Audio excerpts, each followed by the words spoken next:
Hello everyone. तो क्या हाल चाल है आप सभी के। उम्मीद करते हैं आप लोग अपने एग्ज़ाम की तैयारी जो है आप लोग बहुत अच्छे से किए होंगे। इसीलिए आप लोगों का एग्ज़ाम अच्छा जाएगा। ठीक है ना।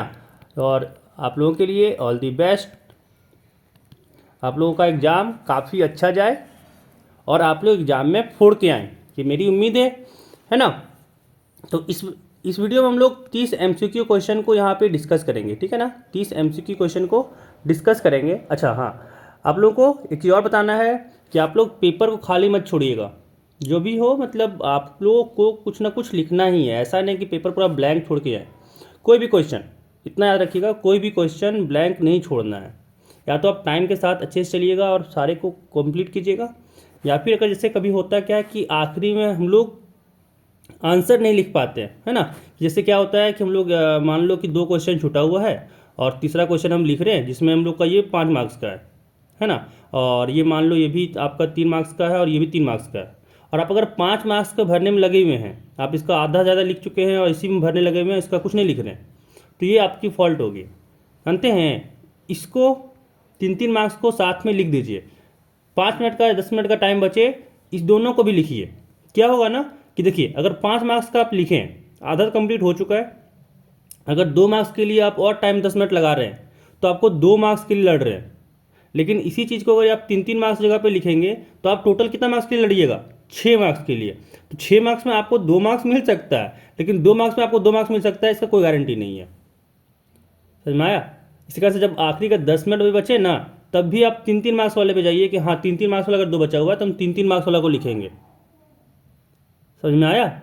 तो ऐसा स्ट्रेटेजी अपनाइए ताकि आपको मैक्सिमम क्वेश्चन अटेम्प्ट कीजिए और सारा क्वेश्चन जो है उसका आंसर दीजिए। ठीक है, ऑल द बेस्ट आपके एग्जाम के लिए। चलिए शुरू करते हैं आज के इस वीडियो का एमसीक्यू क्वेश्चन। देखिए गद्यांश है, आप लोग को पढ़ने का टाइम है, पढ़िएगा, बस आंसर आपको बता दे रहे हैं अगर आपको। ठीक है, देखिए जल्दी से फटाक से 2 मिनट में आप गद्यांश को पढ़ लीजिए।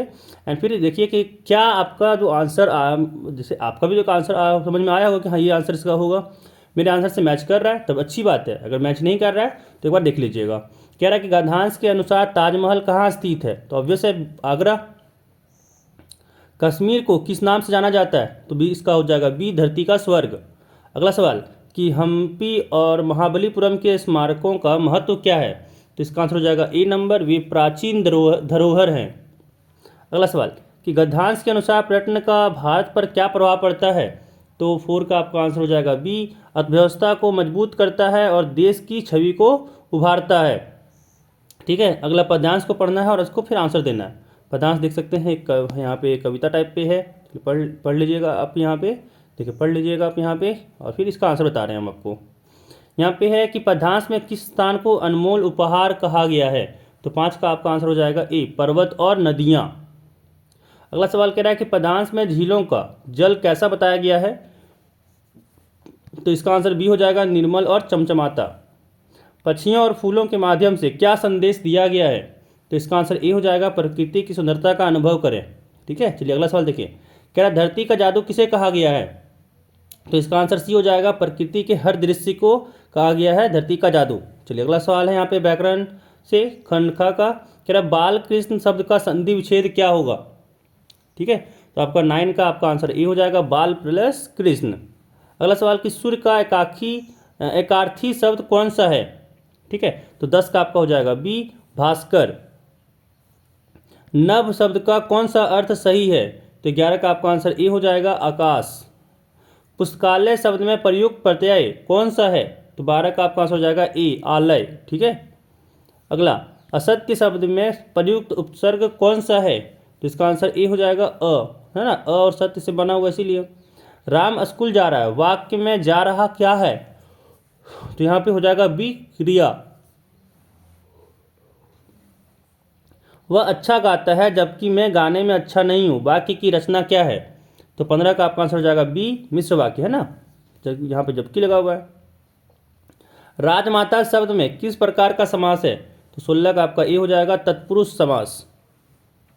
नाक में दम करना मुहावरे का क्या अर्थ है, तो इसका हो जाएगा ऑप्शन ए, बहुत परेशान करना। अगला सवाल यहाँ पे है कि उपकार शब्द का विलोम शब्द कौन सा है, तो 18 का आपका ए हो जाएगा, अपकार। ठीक है, ए हो जाएगा अपकार। खाना शब्द किस प्रकार की क्रिया है?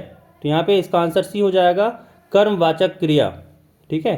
अगला सवाल कि वह पढ़ाई कर रहा था फिर भी वह असफल हो गया, यह वाक्य किस प्रकार का है? तो 20 का आपका आंसर बी होगा, संयुक्त वाक्य का। अगला सवाल आपका पाठ्य पुस्तक से है, यहाँ पे एक दिया हुआ है गद्यांश, उसको पढ़ना है और उसके अकॉर्डिंग आपको आंसर देना है। पढ़ लीजिएगा आप। चलिए आपको आंसर देने बता देते हैं यहाँ पे कि गांव के युवक का नाम क्या था? तो 21 का आपका आंसर हो जाएगा बी नंबर, तंतारा। ठीक है। तंतारा किस प्रकार का व्यक्ति था?